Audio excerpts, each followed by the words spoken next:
Anyways，今日嚟到百都假家啦，呢度一個古早味嘅雜雪鋪咧，一定要介紹俾大家。第二點咧就位於 TY 超市後邊嘅古色古香嘅伊立鋪啦。伊立鋪咧兩個雜雪檔啦，今日我介紹一個咧就係兩公婆一齊做嘅，叫做銀啲番。佢哋嘅雜雪鋪咧從阿公嗰度接手噶啦，經過佢哋嘅手咧已經有36年噶啦。呢度嘅雜雪咧選擇幾多下㗎，有雜果冰、雲頭啷、Candle ABC 等等嘅，仲有啊佢哋嘅螺質咧都幾唔錯㗎。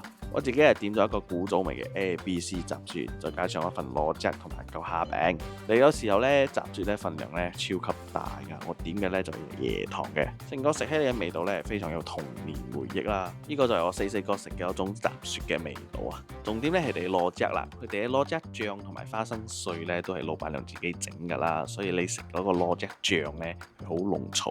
同埋佢哋花生碎咧俾得好多，好香，真係好懷念咧以前一班朋友咧食呢個雜雪再 share 一個螺汁嗰種氣氛啊！好啦，一份螺汁咧就係8蚊嘅，蝦餅一嚿咧就1蚊，ABC 雜雪咧就5扣半嘅，揾食嗰個，我哋下次見。